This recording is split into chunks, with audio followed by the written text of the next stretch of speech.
সারা দেশে স্বাস্থ্যখাত আজ বেহাল অবস্থা। আপনারা জানেন সারা দেশে আমাদের উপজেলা হসপিটাল রয়েছে হচ্ছে 450টির মতো। এর ভিতরে হচ্ছে প্রত্যেকটা হসপিটালে যদি এভারেজ চিকিৎসক ধরেন হচ্ছে 20 জন, বর্তমানে বাংলাদেশে চিকিৎসক ঘাটতি রয়েছে 10,000-এর উপর। সেটা এভারেজ সংখ্যা হিসাব করলে প্রত্যেকটা হসপিটালে এভারেজ 15-র উপরে। প্রত্যেকটা হসপিটাল এখন যেখানে 20 জন ডক্টর থাকার কথা সেখানে 3 জন ডক্টর, কোথাও 1 জন ডক্টর দিয়েও চলছে, যার কারণে প্রান্তিক পর্যায়ে স্বাস্থ্যসেবা চূড়ান্তভাবে ব্যাহত হচ্ছে। মানুষ প্রাথমিক স্বাস্থ্যসেবা থেকে বঞ্চিত হচ্ছে।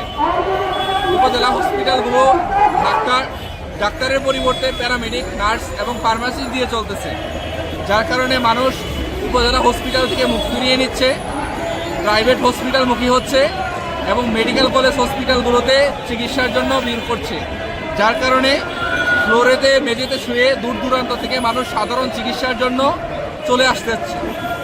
কারণ সাধারণ মানুষের সামর্থ্য নেই প্রাইভেট জায়গায় চিকিৎসা করা, এবং যাদের ন্যূনতম সামর্থ্য আছে তারা উপজেলা থেকে মুখ ফিরিয়ে নিচ্ছে। সরকার প্রান্তিক পর্যায়ে 12,000 ডক্টর পদ শূন্য থাকা সত্ত্বেও চিকিৎসক নিয়োগ দিতে চাচ্ছে না।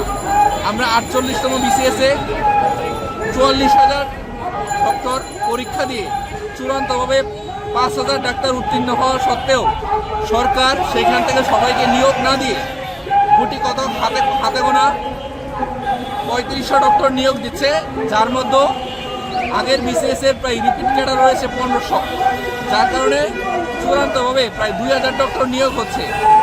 এরপরেও বাংলাদেশের প্রায় 10,000 ডাক্তার ঘাটতি আছে, যেটা এই 2,000 ডাক্তার দিয়ে কখনোই মেটানো সম্ভব না। আমরা 48তম বিসিএস উত্তীর্ণ যারা আছি বাকি সবার নিয়োগ দাবি করতেছি সরকারের কাছে, যাতে প্রান্তিক পর্যায়ে চিকিৎসা সেবা নামে মাত্র চালানো যায়। এই দিয়ে চলবে না, কিন্তু নামে মাত্র যদি সরকার চিকিৎসা সেবাটাকে চালু রাখতে চায়, 24 ঘন্টা ডক্টর দিয়ে সেবা দিতে চায় উপজেলা হসপিটালগুলোতে, তাহলে কমপক্ষে 10 জন, মিনিমাম 10 জন ডক্টর যদি নিয়োগ দিতে চায় সরকার, তাহলেও প্রচুর পরিমাণে ডক্টরের প্রয়োজন। এখনো প্রায় 4 থেকে 5,000 ডক্টরের ঘাটতি রয়েছে, যেটা সরকার চাইলেই পূরণ করতে পারে, কিন্তু সরকারের সর্বশেষ দাবি কি?